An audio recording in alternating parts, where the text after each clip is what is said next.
Okay, so welcome to the seminar today. So this is an exceptional week with two seminars, but usually we have only one. Um, but this time it's a very special seminar by Sukanya Mitra.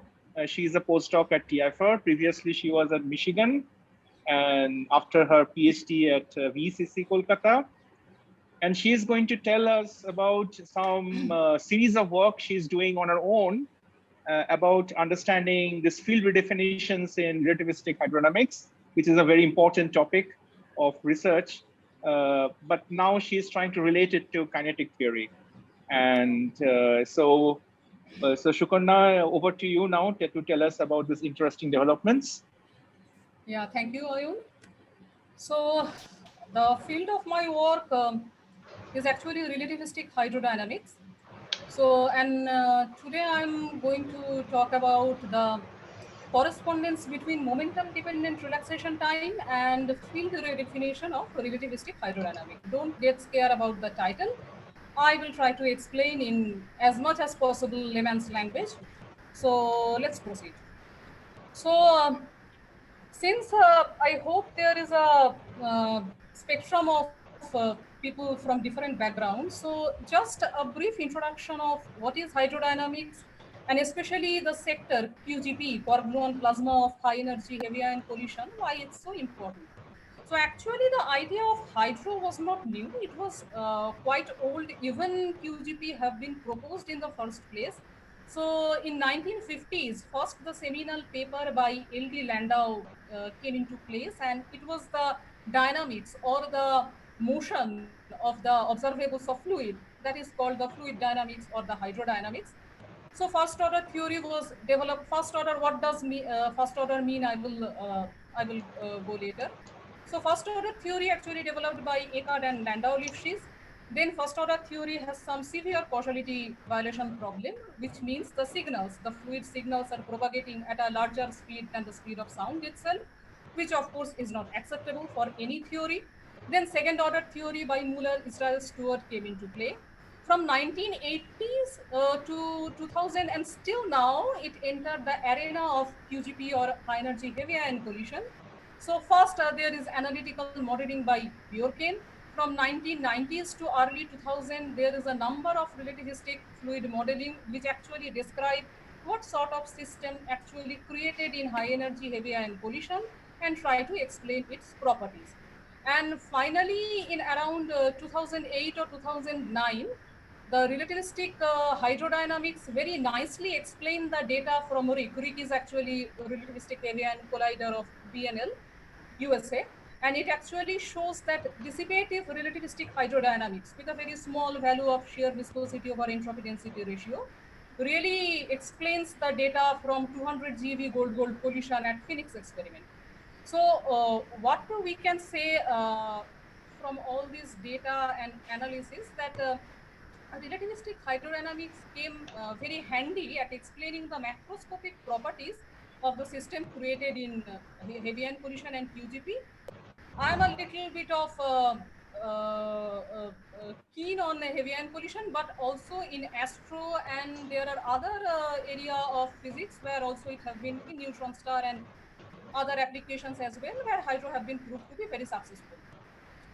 So let's go now where I do. Actually, uh, there are a number of models and there are a number of attempts where what is hydro? Hydro is actually a set of coupled differential equation which actually try to explain how the system evolved with time.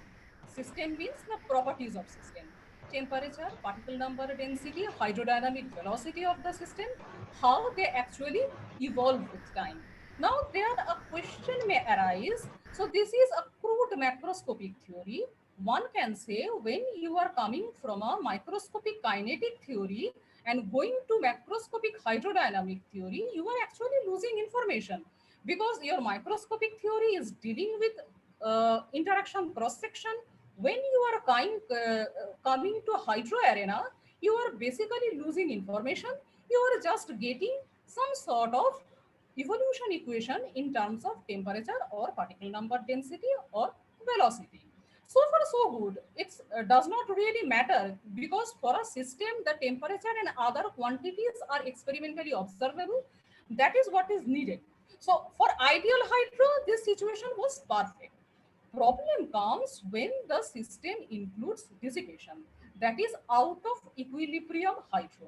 That is when we are trying to say system is considerably strongly interacting, so the system is slightly out of equilibrium, and those out of equilibrium dynamics is actually described by medium interaction.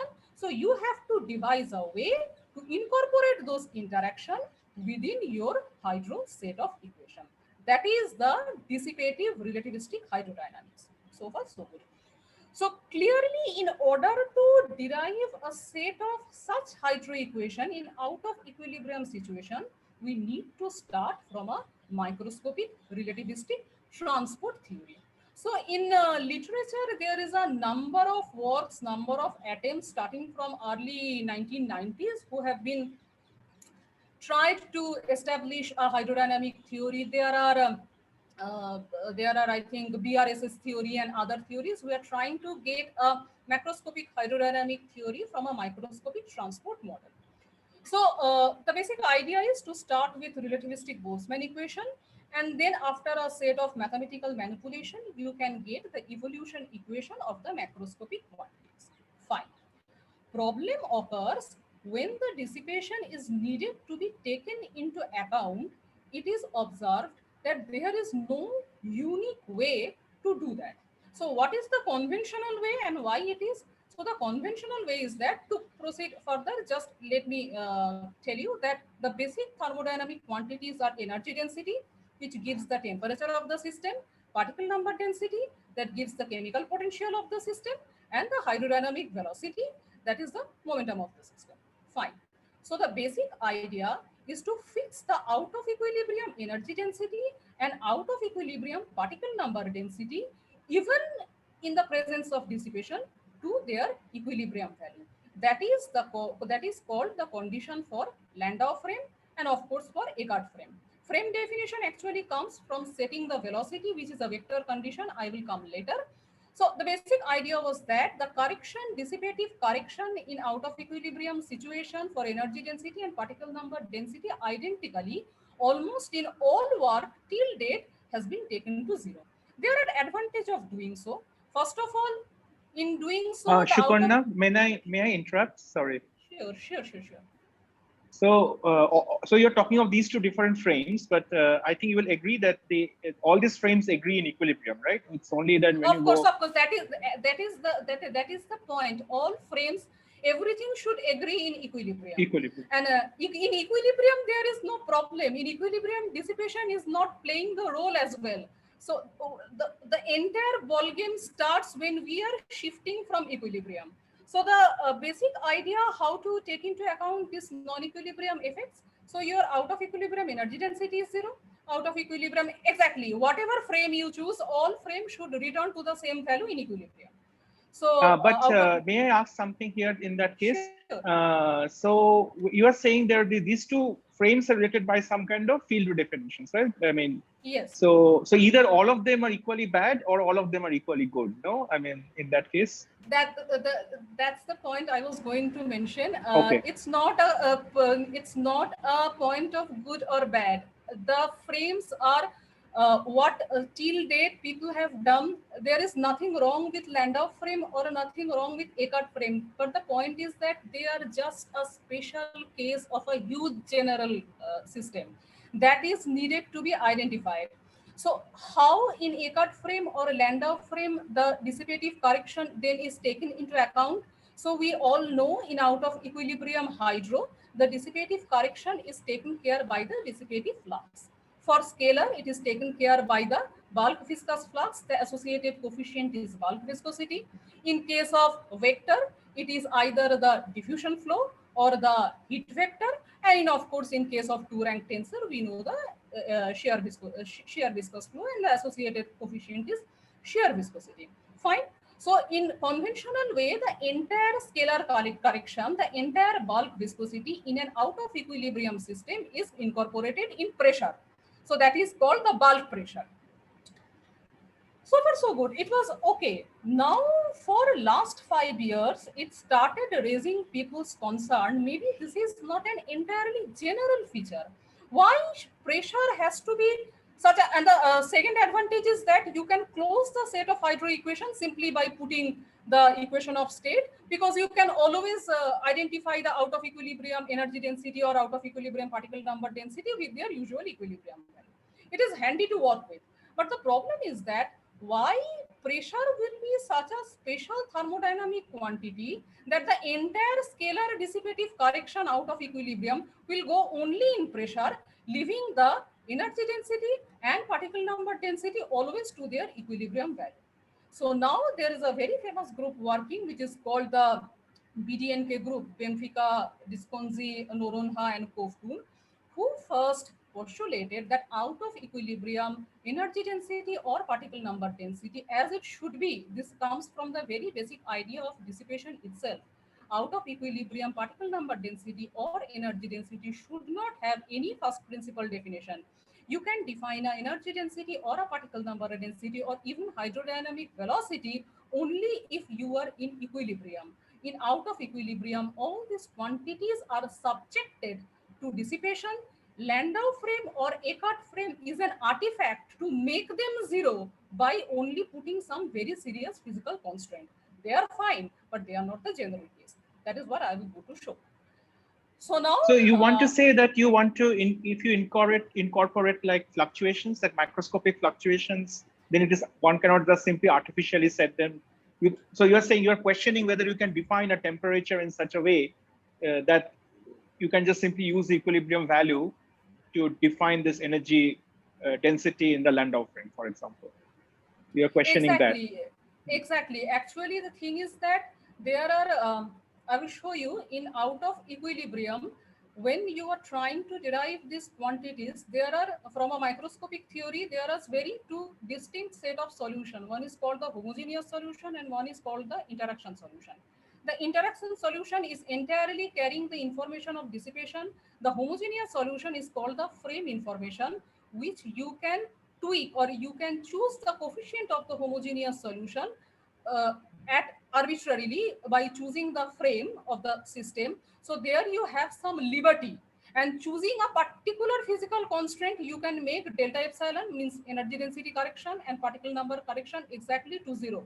But that is a very special set of choice you have to impose on thermodynamic properties of the system.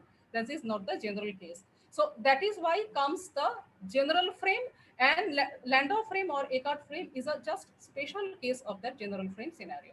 So I will try to explain a bit mathematically and a bit clearly. So this is the well-known relativistic transport equation. In the left-hand side, we can see it is the rate of change of the single particle distribution function. F is our distribution function. On the right-hand side, CF is the collision term. Collision term just takes care how the medium interaction or the cross-section of the system is changing the single particle distribution function. Now, since we have to do things analytically, of even if numerically in a doable way, so that is why the collision term is linearized in term of a linear operator, which means this distribution function has a equilibrium part f0 and an out of equilibrium part quantified by the phi. So the collision operator should be such that it should only contain linear term over this out of equilibrium contribution phi. Our W is the interaction cross section taking care of the medium interactions. So to proceed further, there is a set of, actually from now on things can be a little mathematical. Whenever there is a problem, please stop me and tell me to go through once more. So this collision operator actually abides by a number of properties which arises from energy momentum and particle number conservation. There are self-adjoint properties, there are summation invariant properties, and of course this is a very important identity which arises from the non-negativity of entropy production rate. Okay, so our idea is to, from this relativistic transport equation, to set a group of evolution equation that will describe the hydrodynamic evolution of the system.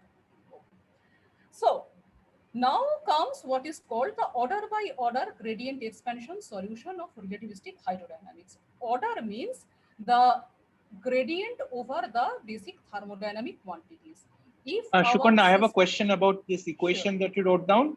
So here Yes. you're taking okay. So here you're taking a very specific kind of collision term, not something like what usually the RTA kind of approximation.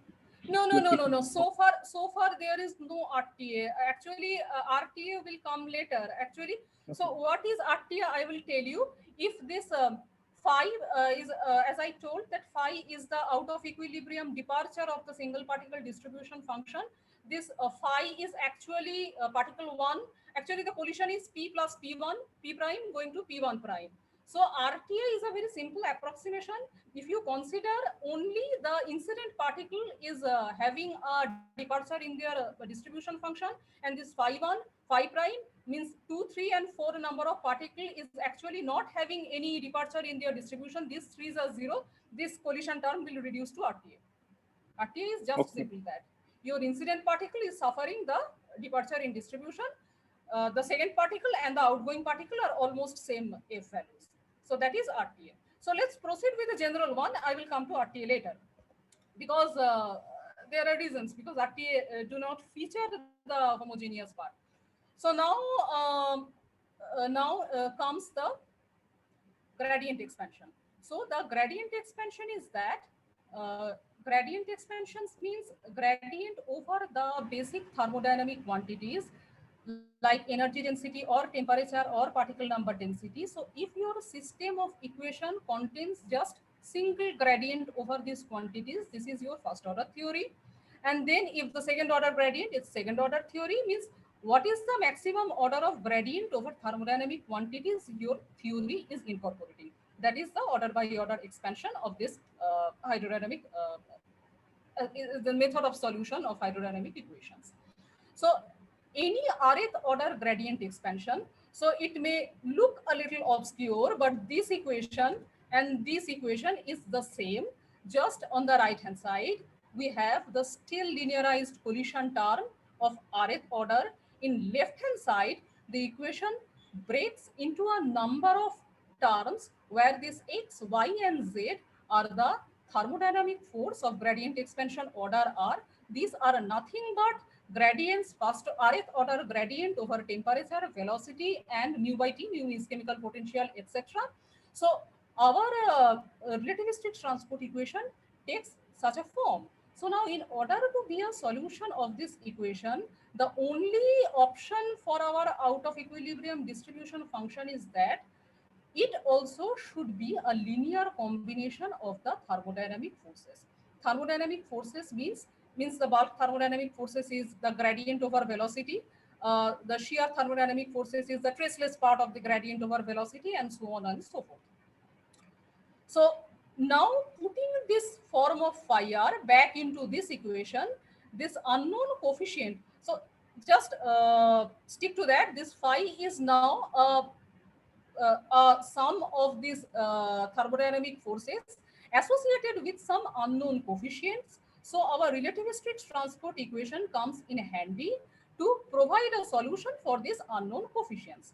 So now we can see from this equation, this q, r, and s are a function of both particle momenta and the spacetime variable x, and L is the collision term under which this unknown coefficient, the scalar coefficient, vector coefficient, and tensor coefficients appear. Now comes the important role of this property of this linearized collision term. Just go there. From this structure, you can see if this phi is proportional to p mu or a constant from the conservation of momenta and the conservation of particle number, these collision terms goes down to zero. So it means this solution cannot provide a solution of the relativistic transport equation if your A is a constant or a linearly dependent term on momenta. Only from a quadratic dependent term on momenta, this can gives rise to a prior solution from the relativistic transport equation. That is why means they are further expanded. Our tau p's are actually scaled particle energy at local rest frame. This is actually basically you can take the proportional of momenta. So it means these a's are further expanded So the constant one is A0, linear term is A1, quadratic term is A2. So you can see our transport equation can only give from A2, since B is already have a momentum proportional term from, from B1, and for tensor the situation is much easier from C0. So you can see only up to A2, B1 and C0 are determinable from the relativistic transport equation. Beyond that, A0, A1 and B0, they are beyond the scope of being solved from the relativistic transport equation. That is why these are called interaction solution. These are called homogeneous solution. They directly can be estimated from the relativistic transport equation, measuring the dissipative quantities of the system, and these are called homogeneous situation, homogeneous solution. They actually set the definition of frame. That is why frame definition does not depend on the interaction of the system. They are actually decided how you take delta epsilon, delta n, etc. That is why they are arbitrary. They are completely free choice. You can impose upon the out of equilibrium thermodynamic quantities. Lots of information. If any question, I should like to stop and. Yeah, I have a question. Sorry. So why don't you consider higher moments? Like you have A, B, C. They're like you go up to rank 2. Of course. What you are trying to say is absolutely perfect. There could be higher moments. Means I have taken only up to the first non-vanishing contribution in L5. You can see. So for A0 and A1 are the homogeneous one. From A2, the interaction solution come into play. So I have taken only from the first non-finishing contribution. There is one reason, because you can see this is only one equation. If you take here A2 plus A3, so there are two unknown and one equation. Then you have to have another set of equation. So this is a method of general solving, a general solution of Chapman-Enskog method.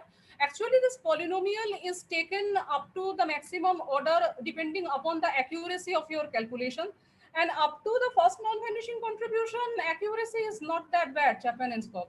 So beyond that, it's, I don't know, it's even analytically doable or not.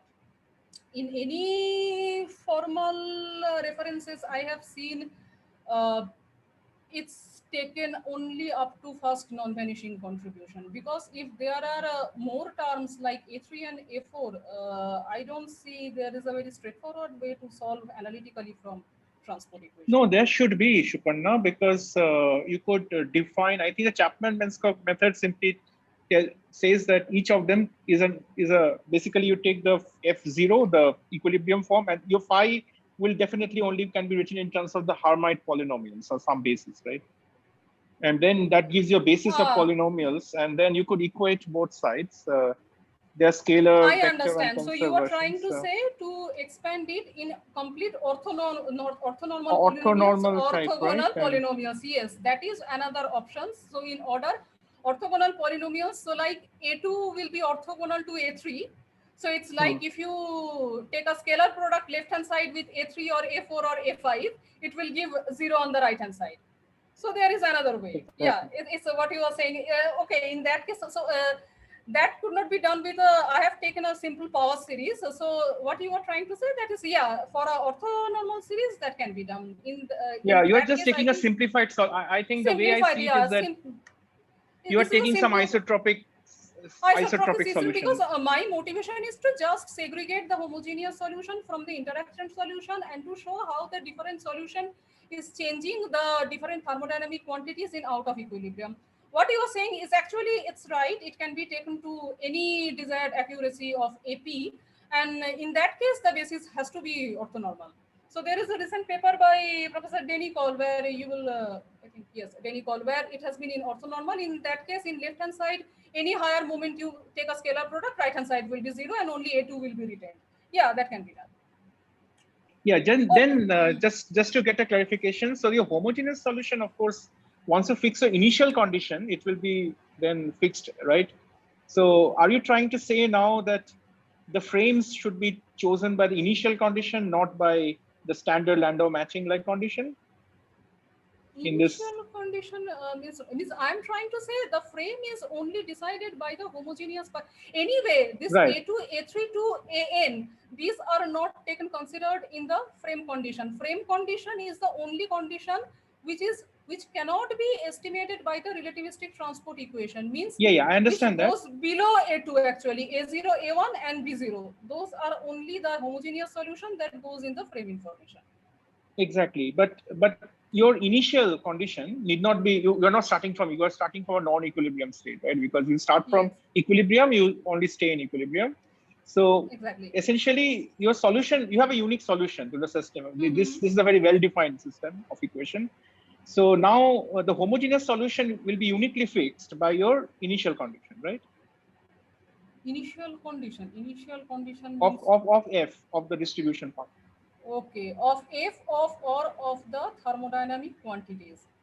No, Okay. doesn't matter, right? It's we have no interpretation now of this. I mean, you have some way of expanding F, and that should be fixed by whatever initial condition you're putting on F, right? Because the homogeneous solution has to be determined by the initial condition, no? Because the original equation you started with has a unique solution, right? However you do it, it has a unique solution. Okay. So you are trying to say that homogeneous part is not being evolved. So it is always fixed by the initial condition. No, it is evolving in time, but it is uniquely fixed by the initial condition. I mean, it's evolving in time, but it has some, there's some integration constant, some way right? it is some way constant to the initial condition. Exactly, that is what because you are trying to say. Yeah, because it's an equation without a source, as you were saying, and therefore you cannot fix it. But then it should be determined somehow, right? And this is how it should be determined. Okay, microscopically, to be very honest, I am not sure. Microscopically, it can be determined from the initial condition imposed over F or not. But macroscopically, they are generally determined by actually the out of equilibrium contribution in macroscopic quantities like energy density. Because you can understand, although in flux this dissipative flux, actually I will show that this homogeneous part will not contribute. Only the dissipative part enter in the bulk viscous flux or the heat flux, Right. etc. But in the expression of energy density or particle number density correction, this homogeneous part as well as the interaction, that is the actual real ball game. The homogeneous part as well as the interaction part will enter. Both will enter. In case of delta epsilon, both the corrections will be there. So imposing certain condition on delta epsilon, that is the conventional way to constrain the homogeneous part actually. So basically you are saying instead of the initial condition, you are going to fix it by using the final condition. Final condition, exactly. Final condition, what we are getting in terms of observables. So now just then I have one more question then, and this is I don't quite get, is that if you see it from the point of view of the original equation, I can set any arbitrary initial condition, right? So so when you are saying the others are being determined uniquely, I'm getting a bit confused. Not unique. No. Maybe not uniquely. This homogeneous part is always arbitrary. Uniquely, maybe there. No. I'm talking of the higher moments, not A2, for example, because your initial condition of F could be. I'm talking of the phi, right?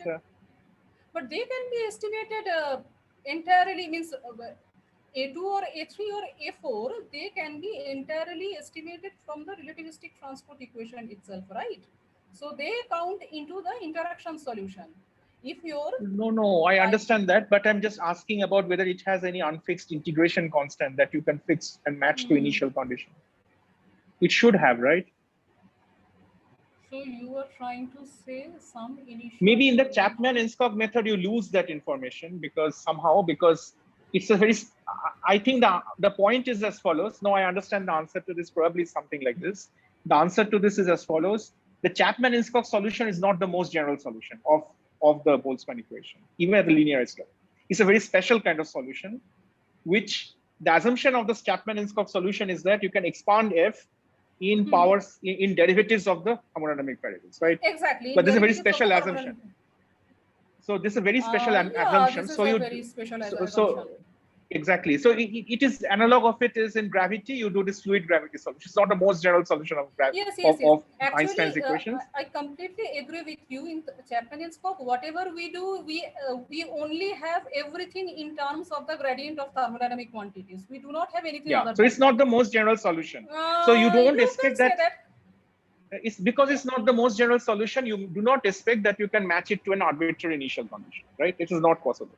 But you can match it to any arbitrary initial conditions of the first moments, right? These are for the first concept moments that you can always match it to. I just want to clarify because this is something that always confused me when I was learning Chapman and Scope method. So I wanted to have a discussion on it because you are working on it. So okay, maybe we can discuss later. Means okay. Getting a little involved. So for this simple model, so since we are now talking about because I don't know what else is there in order to express the out of equilibrium distribution functions, especially when you have to relate it to a macroscopic thermodynamic quantities in terms of the thermodynamic quantity and their different derivatives. That is the assumption of Chapman and Scope. Yeah. But you see, I mean, you won't get this Chapman and Scope is a very special answers for F, right? It simply it is not true. For example, I'll give you a very simple example to say that Chapman and Scope is not true. Think of a homogeneous. It's missing. I give you one example. The one is a Carl-Lemon solution, so Boltzmann equation. Okay. You can never capture by Chapman and Scope. So think of a homogeneous distribution of gas, okay, in the room, okay, and then you have f of p is homogeneous, independent of x, but the moments, but it's not Maxwellian. You have some higher order moments, right? Okay. So basically, then the thermodynamic variables don't evolve at all; they are simply constant. The higher order moments simply decay, relax to thermal equilibrium. And there is no gradient here. There is absolutely, the solution is always homogeneous. There is no gradient at all in this F. Yeah, that's a very well-known solution. These are the, okay. So that's, okay, you understand, right? You take because this. I understand because it arises some other questions. Then how you will incorporate the dissipation? Because all the dissipative fluxes we express, the relation between the dissipative flux and dissipative force is the transport coefficient or the coefficient of the thermodynamic force star, which is expressed always in the gradient of the thermodynamic quantities. If they are not evolving, I do not see the how transport coefficient and how the non-equilibrium. No. There is no transport here. There is absolutely no transport here. That's the whole point. There is no heat transport. There is nothing. There is no transport.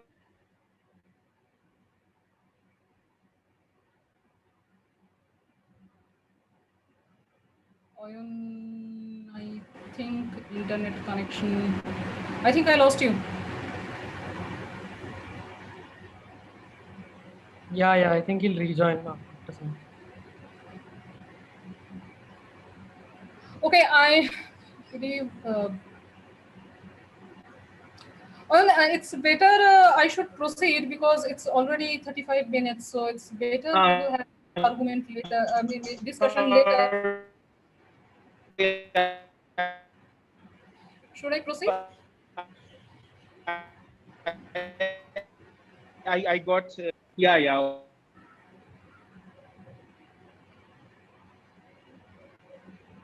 Yeah, I think we lost Ian. You can just continue. Maybe I should proceed because I'm running out of time.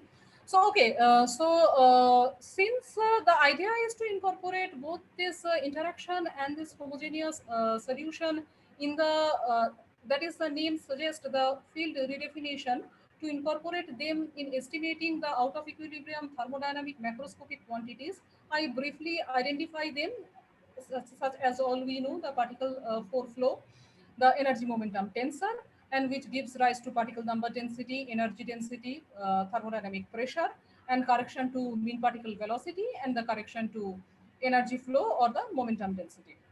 So now basically the idea is that the estimated phi, which incorporates both the homogeneous solution and the interaction solution. Homogeneous solution is arbitrary, interaction solution is entirely determinable from the transport equation to incorporate in this thermodynamic quantities. So the scalar correction is entering in the particle number correction, energy correction, and the pressure correction. So the associated transport coefficient, this x's are actually the thermodynamic forces of rth gradient order, and these are the corrections. So as we can see, in case of this particle number correction and pressure correction and this energy correction, the interaction solution from transport equation as well as the homogeneous solution from the transport equation, all three are appearing. And these are the vector correction. V is the diffusion flow and W alpha is the energy flow or the momentum density. So incorporating all these corrections in all the relevant thermodynamic quantities, the most general form of n mu and t mu nu is given by these two equations, where the n0 epsilon 0 and p0 are the values of particle number density, energy density, and pressure at equilibrium. So now comes the interesting part. So this C sigma, I again go briefly, this C sigma is the correction to the pressure. This C lambda is correction to energy density. C gamma is the correction to particle number density. These all contain both the homogeneous part as well as the interaction part. But when we put them in this particular identity, on the right hand side, we are only left with a certain transport coefficient, which is actually the flux coefficient appearing from the bulk viscous flux equation. And this quantity is independent of the homogeneous solution. Actually, I haven't go through the entire mathematical derivation, but by simple mathematical manipulation, one can see that this only contains the A2, no A0 or A1, such as we know the all conventional flux transport equation and the dissipative fluxes are independent of the particular frame choice we are giving to the particular system. So this two equation is actually showing all these relevant field correction coefficient when added up in this way, and this also from the vector coefficient as well. Their homogeneous part actually cancel, and on the right hand side only we can retain the pure interaction part, which is nothing but the flux coefficient, means in first order this is only zeta, the bulk viscosity. In first order, this vector correction is only lambda, the thermal conductivity. So this is very interesting. All the corrections, including both the homogeneous part, that means frame information, and also the interaction part, that is the dissipation interaction, they are constrained only to give the bulk viscosity or the thermal conductivity, that is the usual transport coefficient are used to express the dissipation in and out of equilibrium medium. So what happens in case of the special case? We all know this bulk viscosity is only introduced in only this pressure correction part. All these energy correction part and number correction part are taken to be zero. That is why the term called Landau choice or the Eckert choice. In case of vector correction, this thermal conductivity is only considered in case of Eckert choice in the heat flow part, and in case of Landau choice in the diffusion flow part. So that is why I was saying that Landau frame or Eckert frame is absolutely fine, but they are only a very special choice of subgroup of a much larger situation. So now if you estimate the entire correction in terms of the coefficient, you will see this pressure correction and energy correction and particle number correction, including both the dissipative part and also the frame information. This will give the bulk viscous flow, and this energy flux or the momentum density and this diffusion flux will give the entire Q mu. That is the conventional diffusion flow of our dissipative equation, what we obtain from the vector correction from relativistic transport equation. So it's like that we are seeing the dissipation is actually distributing the dissipative flux among the different thermodynamic quantities in such a way that in the left hand side all the frame information goes down to zero. That is the point quoted in the seminal JHEP paper by Peter Koftu, that not all the transport coefficient, but only their certain combination remains invariant under the field definition due to purely hydrodynamic frame choice, because all the frame information, that is the homogeneous part of the solution, cancels from there. Only the pure flux part, the pure dissipative information appears on the right hand side of the equation, which has nothing to do with the frame choice. Okay. Now, as I say, this frame choice is entirely arbitrary. So that is why only the dissipative part can be estimated from the relativistic transport equation. Here comes the momentum dependent relaxation time handy. I will again come back to the frame discussion later. Why relaxation time, momentum dependent relaxation time? Relaxation time is not a new concept anymore. The Anderson and writing relaxation time is in literature from 1970s. The only basic idea is that I believe that taking a momentum dependent relaxation time will somehow will be able to incorporate the proper momentum dependent cross sections within the collision term a bit appropriately. So the momentum dependent in relaxation time in my treatment is also very simple. It has a momentum independent part, and P is actually the scaled P dot U by T, the scaled energy in co-moving frame, and N is just an exponent expressing the power of the momentum dependent part. So in doing the momentum dependent relaxation time, I have two other motivation. One is that in a recent paper by Derek Tini, they have shown that this momentum dependence of relaxation time can be related to the undergoing microscopic interaction of the system. Their paper was more related to radiative and collisional energy loss, but they have seen that their radiative and collisional energy loss and other undergoing interaction process can be related to the momentum dependence of the relaxation time. So clearly taking a constant relaxation time is basically undermining those microscopic process and especially the momentum transfer between them. And secondly, in constant relaxation time, what happens?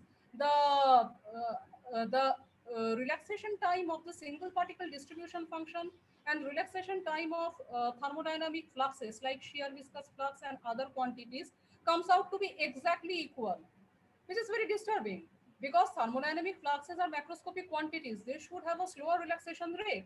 So that is the limitations of constant relaxation time, and I will show a momentum dependent relaxation time are able to provide a considerable solution of these issues. Okay, Sorry, I have now, a question about the equation because I couldn't read it. I just want to know. Sure, Ryan, sure. So when you write tau r xp, what do you mean? What this equation means actually? Okay, as I told, this is the same transport equation I wrote earlier. No, I'm just asking about what you're writing. This equation I can't read completely. So tau r xp is equal to tau r 0 tau x. r 0. Tau r 0 is only function of x. That is the Okay. momentum independent part. And tau p to the power n. Your tau p is p dot u by t. That is the scaled particle energy at co-moving frame. N is a power. That's it. Sorry, I didn't see the definition of tau p somehow. Okay, I see. Okay, okay. I'm sorry. So okay, this thanks, is a very simple power law. Means your relaxation time is a very simple power law in terms of particle momentum. That's it. Okay, thanks. Okay. So from here on, the things are going to be a bit nasty. So please bear with me. This is the first. Actually, this simplified relaxation time is only taken the entire thing, the corrections, the dissipative part of the corrections, because you can see you can only estimate the interaction part of the solution from microscopic theory. So I have taken this simple relaxation time model since only I can do the calculations analytically. So this is the first order correction to the single particle distribution function phi1. These tau p's are again scaled particle energy. All the z I have used here, these are actually scaled particle mass, actually m by t. And from here we can see the first order field corrections delta epsilon 1. These are all in terms of some coefficient and of course the trace part of the velocity gradient. And for vector, these things are either a gradient over the chemical potential over temperature or a gradient over temperature and the acceleration term. Now here comes a very important question. All these terms are expressed as, again your question returns back, everything in Chapman and Scott are of course expressed in terms of thermodynamic quantities or their gradients. This is the first order theory, so these are the first order gradients. Actually in conventional hydro, the way we do in QGP, we are familiar to things in this way.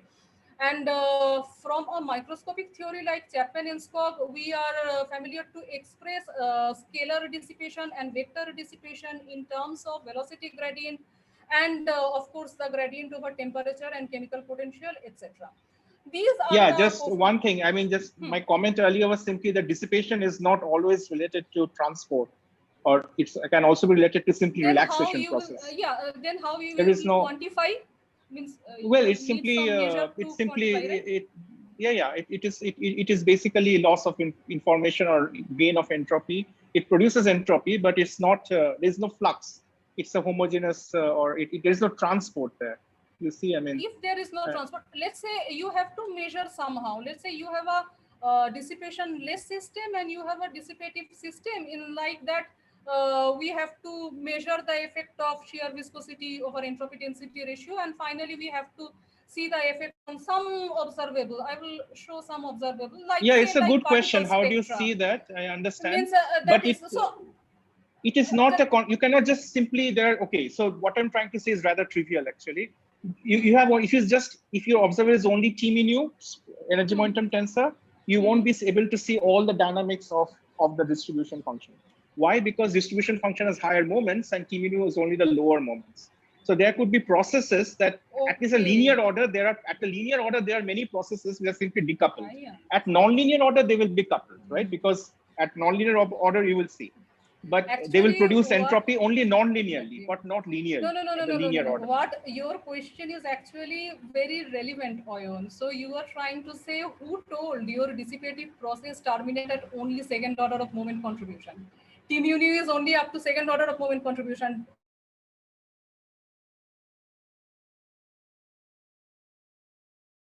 Oh, have I lost Sukanya, or is it Exactly. every? Okay, sorry. Sorry, I couldn't hear something that you said because I lost you for okay. Okay, Maybe, anyway. maybe. No. I am trying to say you are raising the question that who told your dissipative processes should be limited only up to second moment of particle distribution, because your T mu nu is only up to second moment of particle distribution, right? Your pi mu nu or T mu nu, etc. Oyun, are you there? Yeah. No. Actually, what I was trying to say that it is, even if it is in the second moment, at the linear order, higher moments are simply decoupled because you are linearized approximation, right? You're already. Okay. So what is happening is that they are not yet, only if you do the full nonlinear theory, they will affect dissipation, because you are just in a linearized approximation relaxation processes which are apparently decoupled from entropy production, but that's simply because of the linear truncation that we're doing, right? Yes. We have to do only in linear regime. Even before doing momentum, before doing the relaxation time, even there are other methods called Ritz or Galerkin method in variational technique. They are also the collision term you have to linearize first. Otherwise, I do not know without linearizing it's analytically even doable or not. Well, I'm just saying so it's a different question what you can do analytically, but I'm saying in principle there are of course many other things which is probably not relevant to transport. If you're just looking for linear order transport theory, these processes are not relevant. They could at be linear relevant. order probably not. Yeah, at linear order probably what you're doing is fine. Trying to say there could be very serious dissipative contributions at non-linear order, and I absolutely exactly agree. Then absolutely which agree. are okay.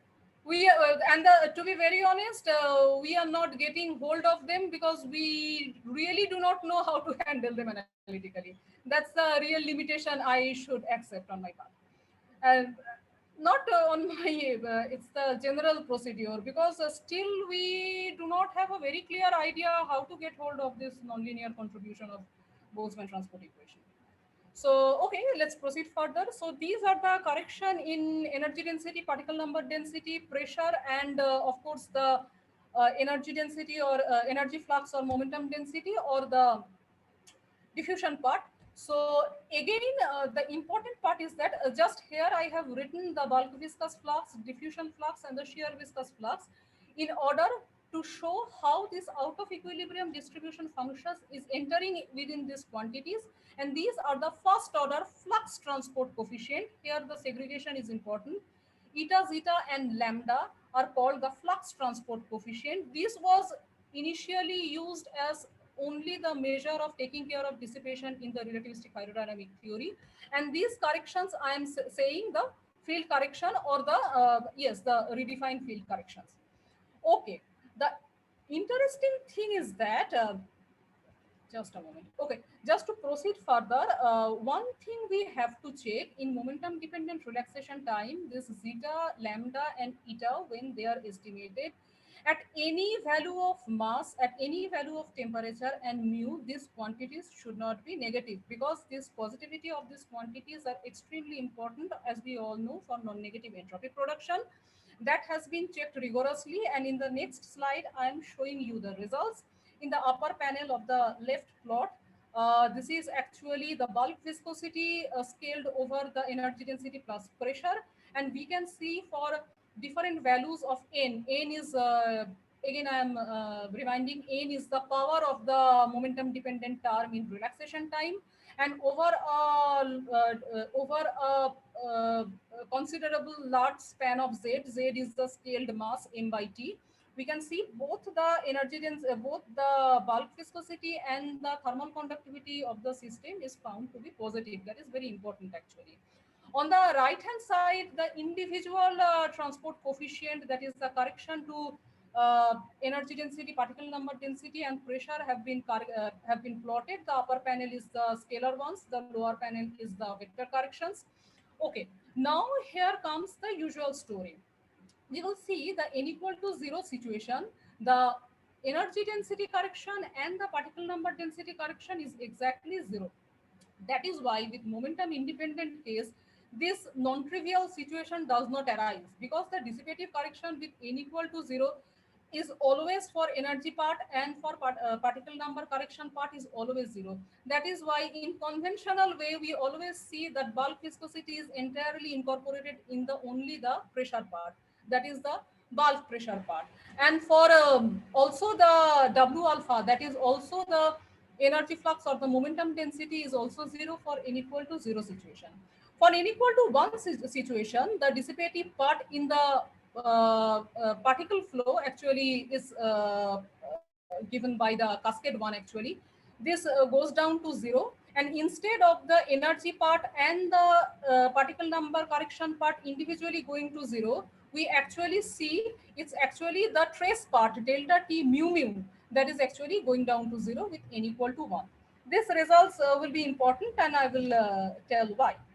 Again, we can see if we obtain this identity, this individual scalar correction and vector correction is exactly giving rise to bulk viscosity and thermal conductivity on the right hand side. And when coupled with the diffusive fluxes, actually we can see the pressure correction plus some quantity into energy density correction. These are all thermodynamic quantities actually, and the particle number correction is giving to bulk viscous flow, and this energy flux and this particle flux is actually giving the entire diffusion flow or the heat flow. This is actually very important. It's like, if you can clearly see, if you do not take energy density correction or particle number correction, this and this quantity, if they are 0, the entire pi is going into the pressure correction, which is actually the usually the way dissipation is being incorporated in hydrodynamic field equations. And of course, in Landau frame, this quantity is 0. Eckart frame, this quantity is 0. So the diffusion flow is either taken into consideration by energy flux or by the particle number flux. So it's like that in a general situation, without imposing any particular physical constraint upon the estimated quantities, the dissipation is estimated such that the entire flux is distributed over the correction of different quantities. Pressure is no special. Bulk viscosity contribution should enter in energy density as well. Energy density is liable to take the contribution from bulk dissipation as well as the pressure correction. That is the key finding of this work actually. So basically, you have only two field independent invariant quantities. So field redefinition independent. Exactly. So basically, the only you return to that zeta and lambda. You only return to the flux transport coefficient, which is invariant in this case. And not only for this is for first order, for every order this will follow. Whatever be the correction in thermodynamic quantity, they are constrained to give the flux transport equation. Like in first order, they will give the bulk viscosity. In case of vector, they will give the thermal conductivity. So it's like that if you do not put certain constraint, and if you take a momentum dependent relaxation time, the flux actually distributed among all the quantities relevant to describe the physical properties of the system. Okay, and now in order to have a system accepted theoretically, there are a few conditions. First of all, the conservation laws are needed to be held. So there are the energy momentum conservation and particle number conservation, which I have estimated, and they have given identically 0. So it's like that the estimated correction and the thermodynamic identities they are following is consistent with the conservation laws. And the second and very important condition is the non-negative entropy production. So basically, if you estimate the entropy production and take into consideration all the correction, all this field correction will exactly cancel, and your del mu s mu will be given exactly in terms of zeta, eta, and lambda. That is why actually this is a few years back, first this point was raised by Monnai. So the point is that from this figure, you can see the individual corrections can be even negative, doesn't matter.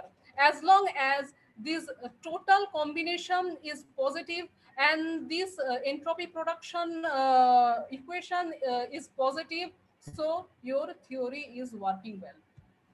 Sorry, may I ask one thing? So Sure. when you say this statement that this is field redefinition invariant, you mean that each of these individual terms, transport coefficient, zeta, eta, and lambda are also field redefinition invariant? Or you mean only the combination is field redefinition? Okay, when I mean the invariant, it means not. Okay, first of all, you know the zeta and lambda will change with n because your transport coefficients are always function of your momentum interaction, and in this case is momentum interaction is taken care by the momentum dependence of the relaxation time, which means the exponent n. But whatever be your value of n, means whatever interaction you are putting in the medium, constitutive medium, and whatever frame definition you are giving, imposing upon the particular quantities, they should always follow these identities. Individual value of zeta certainly will change because zeta is a function of, as you know, inversely proportional to the medium cross section. But the rest of the transport coefficient will also change in such a way, individually they will, when they add up, they will give exactly the zeta. Now the question is that when I am saying zeta is changeable with respect to the medium interaction, what I mean by zeta in the first place. So this is my definition of zeta.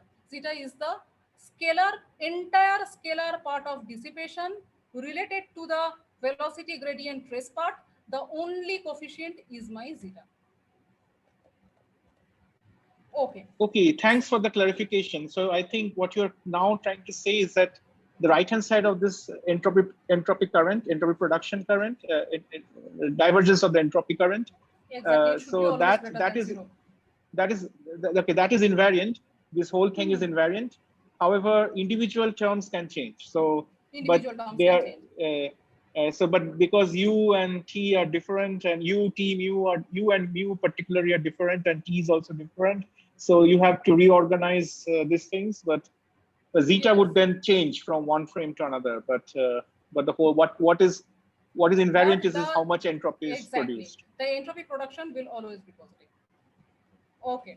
So now briefly going to the second order theory.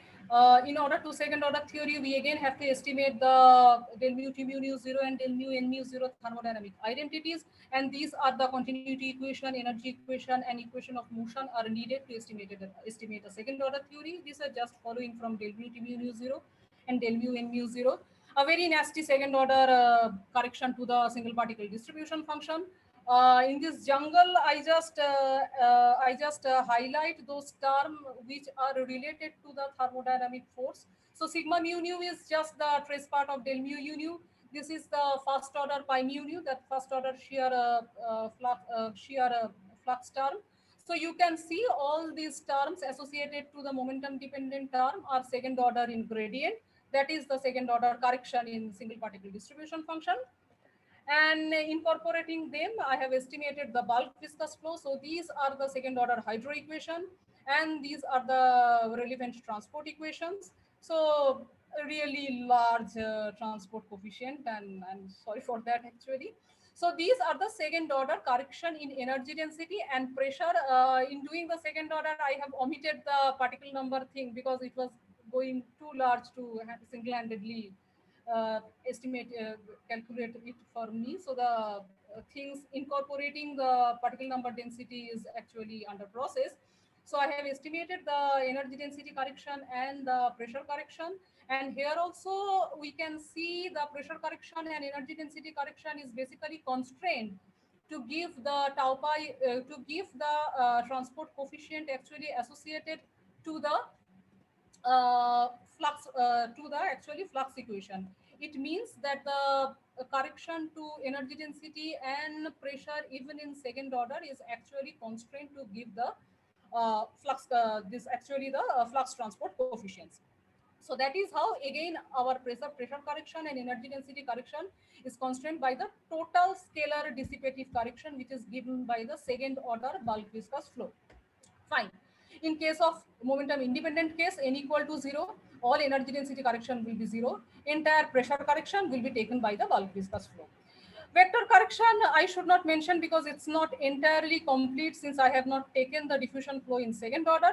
Only I can see incorporating purely the viscous terms. The vector correction is actually orthogonal to velocity, original equilibrium velocity term, which is actually needed because all these vector corrections is actually a correction over the velocity, and this equilibrium velocity and correction velocity orthogonal to each other. This fact is needed since both with correction and without correction velocity is needed to be normalized. Okay, now this is the second order relaxation time plotted as a function of z, that is the m by t, and scaled by tower 0. Tower 0, the momentum independent part of the relaxation time. It means it is the constant part. If n is taken to be 0, your tau r is actually tower 0. So it's actually the relaxation time of bulk viscous flow, and shear viscous flow is plotted as a function of z over tower 0. So we can see as the n value is increasing, both tau bulk pi and tau shear pi is increasing with respect to tower 0. What is exactly expected? The relaxation time of macroscopic fields like shear viscous flow and bulk viscous flow should be larger when interaction is taken into consideration, because that's a microscopic field and it should have a much slower relaxation rate. So now frame choice. So the frame choice is simple. Actually, frame choice is a vector correction, is a vector condition that defines the out of equilibrium velocity flow. Just for being a simple selection, let's stick to Landau frame. If we stick to Landau frame, our W alpha, that is the momentum density or the energy flux, is 0. The entire vector flux is taken care by the particle flux. In Eckert frame, just the opposite. The out of equilibrium energy flow is 0. The entire vector dissipation is taken care by the heat flow. And in this case, we can see in both cases, the energy density and particle number density is not returning to their equilibrium value, but in both Landau frame and Eckert frame, they are subjected to incorporate some correction terms here. So here comes again second question. Does Landau frame and Eckert frame should always have energy density and particle number density to equilibrium value? The answer is that no. Frame condition is a purely vector condition. It depends how your velocity is being decided. In both Eckert frame and in both Landau frame, your energy density and your particle number density can pick up out of equilibrium dissipative contributions. So there are very nice work recently by Osada, where both for Landau frame and Eckert frame, these are called extended matching condition. This extended matching condition, and especially in light of stability and causality situation, have been used. So all the constitutive equation for the dissipative flux, the derived bulk viscous flow equation and the shear viscous flow equation, all the dissipative flux equations are independent of frame, because all the associated transport coefficient purely depend upon the interaction solution of transport equation, and that is why they do not depend upon how the frame is being chosen. So far there is just an afterthought. So far all the frame thing have been discussed in light of the homogeneous solution of relativistic transport equation. And of course, as I told, as all the recent author like Koftun and Benfica, they have used this notion that depend upon the microscopic interaction should not be decided by the relativistic transport equation. Only there are some very nice recent work by Sumara and other group and Onishi, etc., where they have estimated a frame condition which should depend upon the microscopic momentum dependence of the system. They have derived a frame vector which can be function of the particle momenta, and they have derived this microscopic theory using renormalization group method. Interestingly, so in this case, you mean to say that the velocity and this delta epsilon and all of this would depend on the scale also? Exactly, or depend upon the interaction also, should depend upon n, should depend upon particle interaction. And a scale of, and the renormalization scale. Renormalization scale, exactly. Also, exactly. Okay, so the thing is that their estimated Landau frame definition and Eckert frame definition also agrees with the conventional u mu u nu del t mu nu and u mu del n mu nu 0. But only their case of Eckert frame, their this u mu u nu del t mu nu is not 0, but the trace part del t mu mu is exactly 0. And that exactly agrees with the current result of n equal to 0 and n equal to 1 situation in my estimation. It's like that if I say the n actually decides, the momentum dependence of relaxation time actually decides the frame choice, my estimation of n equal to 0 is exactly agreeing with their estimated Landau frame, and my choice of n equal to 1 is exactly agreeing their choice of Eckert frame. But so in a way, you are saying that this expansion in momentum that you already showed is like an expansion in p by mu or some kind of renormalization scale or something. So what they have done, they have postulated one macroscopic frame vector, but the macroscopic frame vector can be a function of particle momenta as well. When it is constant of particle momenta, this is called the Landau frame. When it is linearly depending upon momenta, this is their Eckert frame. But in a later EPJC publication, they have said that the fundamental relativistic hydrodynamic frame should be the Landau frame, because in general, one should agree that the macroscopic frame should not in particular depend upon the particle momenta. The coarse graining should lose the particle momenta information somewhere. That is why maybe it's right to stick to the notion of Benfica and Koftun that frame choice is entirely arbitrary and it should not be dependent upon the interaction of the system. Okay, so these are debatable issues actually. So now how this momentum dependent relaxation time should change the phenomenological observable. So there is a estimation, so something we have to derive which can be measured from Heavian collision. So the pressure anisotropy, that is the ratio of longitudinal and transverse pressure. P is the equilibrium pressure and pi is actually the shear pressure correction to it. This is a very conventionally used observable measure. So we can see for different eta by S values, there are three sets of data and these are our hydro equation. I have omitted in this case the bulk part, there is only the shear part. For n equal to 0 value, which is called the linear ansatz, n equal to 1 value, which is called the quadratic ansatz, and half in between fractional value of momentum dependence of relaxation time. The different transport coefficients have been estimated. The very remarkable part is that this dashed line is the linear ansatz and the dot dashed is the quadratic ansatz. These are all available in literature. So actually both linear ansatz and quadratic ansatz you can see, especially for large eta by s, when eta by s of the order of 3 or so, actually fail to reproduce the data. By the way, the data is actually BAMP's data. BAMP is a Parton cascade transport model actually. So this is a numerical solution of relativistic transport equation, Boltzmann equation actually.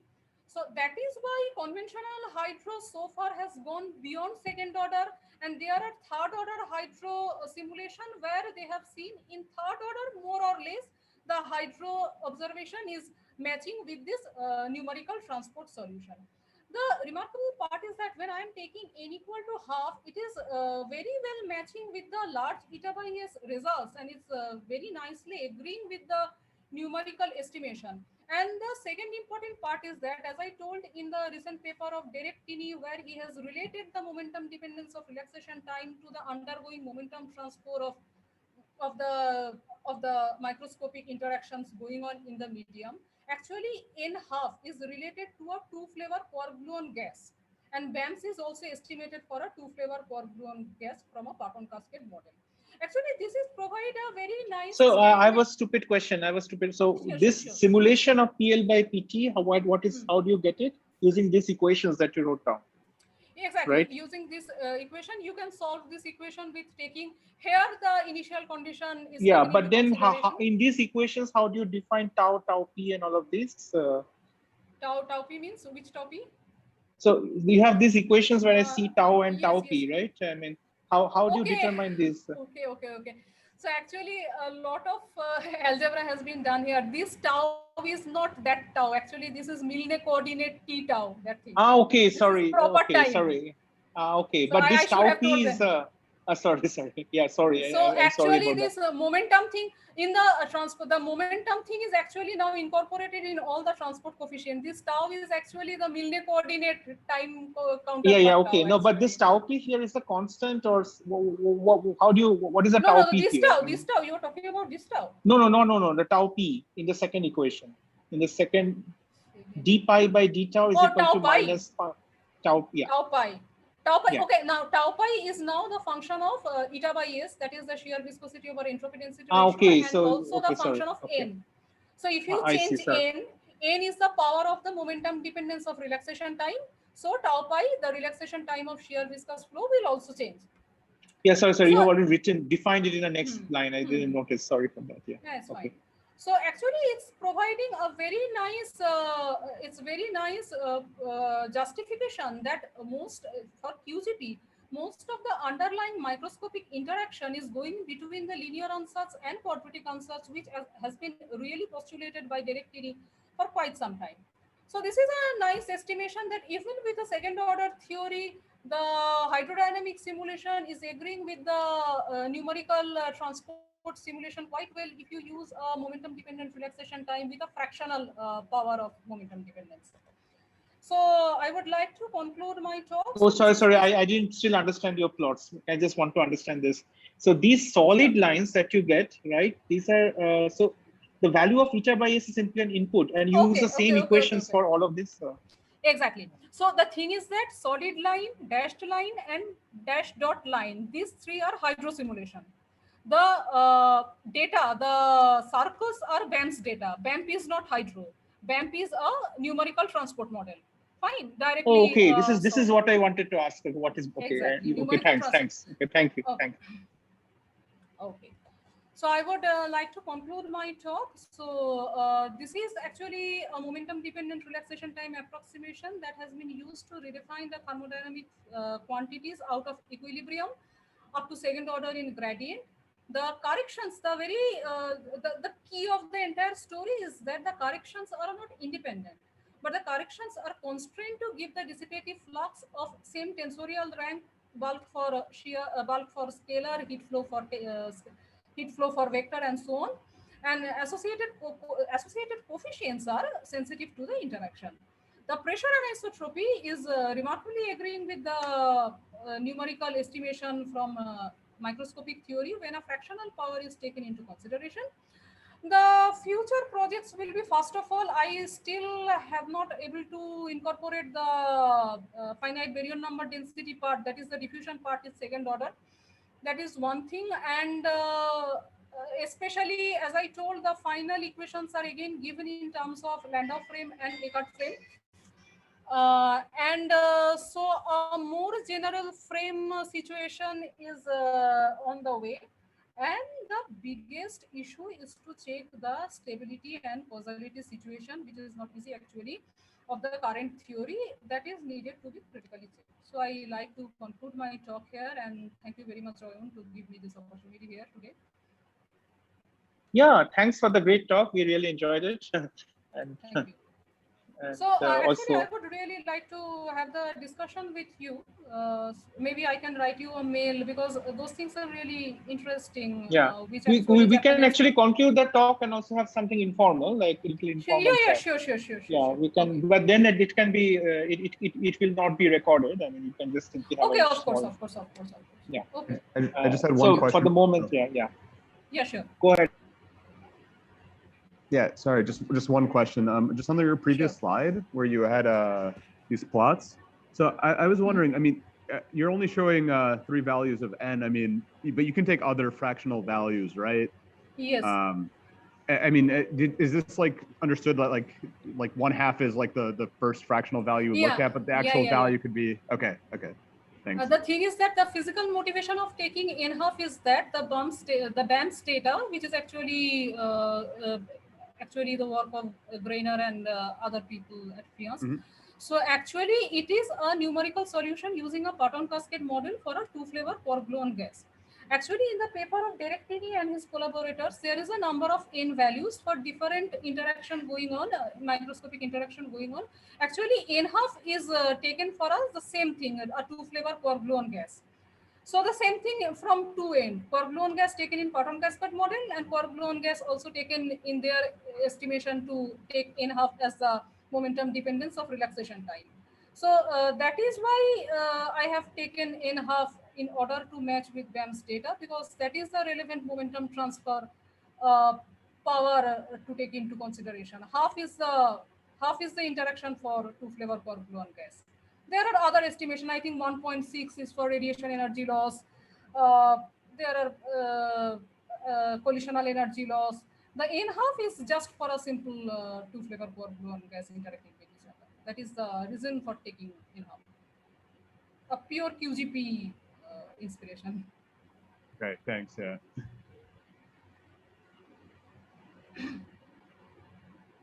Any other question that you would like to ask on record?